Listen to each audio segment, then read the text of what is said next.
Paris, 1858. The height of the Romantic era. We are inside the private box of the Italian Opera House. On stage, the dramatic notes of Vincenzo Bellini's Norma are filling the hall. The elite of French society is watching the performance.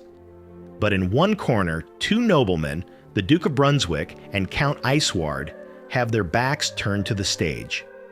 They are not interested in the music. They are focused entirely on a chessboard. Sitting across from them is a young American genius, Paul Morphy. He is small, impeccably dressed, and possesses a mind that works like a laser beam. But tonight, Morphy is annoyed. He loves opera. He actually wants to watch the show. Yet, the duo insists on playing him. They are consulting against him. Two brains against one, whispering, arguing, and debating every single move. In his frustration, Morphy decides to do something spectacular. He decides to finish the game not with slow maneuvering, but with perfect, elegant violence. He wants to checkmate them before the first act is over. Morphy plays white. He opens with e4. The consultants respond with e5. Morphy plays knight f3, attacking the center immediately. And here, black chooses d6, the Philidor defense. Now there's nothing wrong with this move technically. It is solid, but it is passive. It locks in the king's bishop. And against a player like Morphy, playing passively is like bleeding in shark-infested waters. Morphy immediately strikes with d4. This is the first lesson of the game. When your opponent plays slowly, you must play fast. You must blast open the center. Here, the Duke and the Count make their first strategic error. They play bishop to g4. To an amateur, this looks strong. It pins the knight. It creates tension. But a grandmaster sees the flaw instantly. By moving the bishop before developing the Kingside pieces, black is neglecting the safety of their own king. They are fighting for a minor tactical trick, while Morphy is fighting for the ultimate strategic truth: development. Morphy calculates the position in a split second. He plays d takes e5. Now, black has a difficult choice. If they take back with the pawn, Morphy will swap queens immediately. The black king would lose the right to castle, and the game would be a misery for them.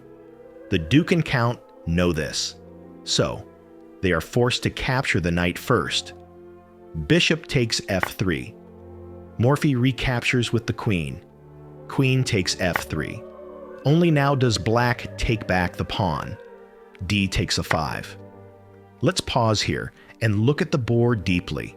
Only 5 moves have been played. Material is exactly equal, but positionally, Morphy is already winning. Look at his queen. She is dominant on f3, controlling the long diagonal. Look at his bishop on f1. It has a clear path to enter the game. Now look at black. They traded their only active piece just to recover a pawn. They have wasted time, and in chess, time is the only resource you cannot buy back. Morphy continues with bishop c4. Simple, direct, brutal. He is eyeing the f7 square, the weakest point in the black camp. He threatens mate on f7 immediately.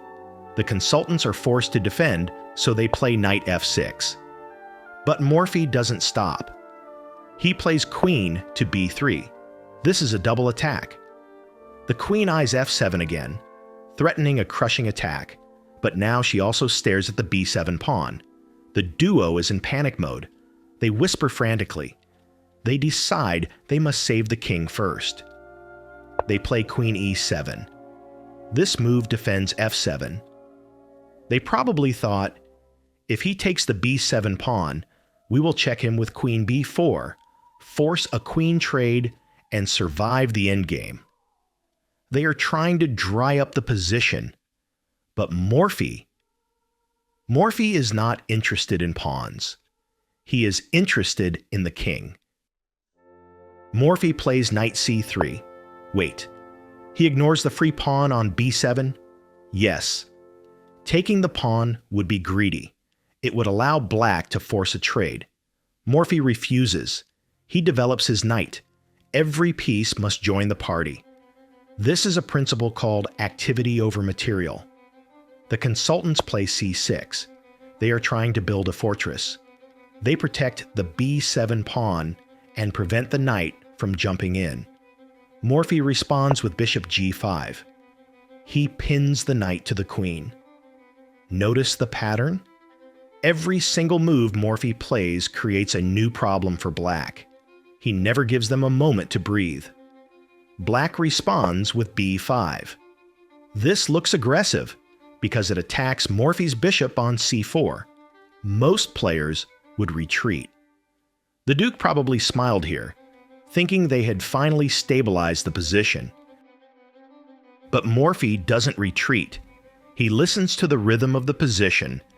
He realizes that black's king is still in the center. The lines are clogged. He needs to open the veins of the position to get to the heart. Knight takes b5. Boom. The first sacrifice. He gives up a knight for 2 pawns. Why? Not for points, but to destroy the pawn cover protecting the king. The consultants must accept. C takes b5. And now, bishop takes b5 check. The king is under fire. The knight on d7 is the only thing stopping a disaster. So they block. Knight from b to d7. Now comes the move that I believe is the most beautiful in the game. Many strong players would try to bring the other rook to d1 immediately, but Morphy plays he castles long. This is multitasking at its finest. 1. He moves his king to safety. 2. He brings the rook to the open d-file. 3. He puts immense pressure on the pinned knight at d7. Look at that defender on d7, pinned by the bishop, pressured by the rook. It is paralyzed. It cannot move. The consultants are desperate. They play rook d8, bringing their rook to defend the knight. They are holding on by a thread. Now Morphy calculates a force sequence, a combination that is pure geometry. Rook takes d7.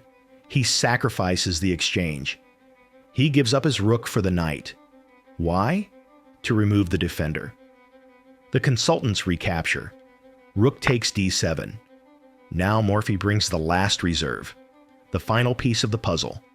Rook to d1. Look at the board. The rook on d1 hits d7. The bishop pins the defender to the king. Black is totally paralyzed. They try to find a way out. They play queen e6. This move adds a defender to d7 and offers a queen trade. They are essentially begging, please trade queens, let us breathe. But Morphy smiles. He doesn't want the queen. He plays bishop takes d7 check. The knight captures back. Knight takes d7. And now, the stage is set for the final act. Morphy plays the move that echoes through history. Queen to b8 check. He sacrifices the queen, the most powerful piece on the board, given away for nothing. The king cannot take it. The only piece that can respond is the knight. And the knight on d7 must take it. Knight takes b8. But by moving the knight, the d-file is now open. The defense is gone. The block is removed. Morphy calmly lifts his rook. Rook d8. The king cannot capture the rook because the bishop on g5 protects d8, and the king cannot run to e7 because that same bishop controls it. Checkmate. Look at the final position. White has 2 pieces left, a bishop and a rook. But they are enough. Black has a queen, a knight, a rook, a bishop, an entire army. But they are useless. They are dead wood.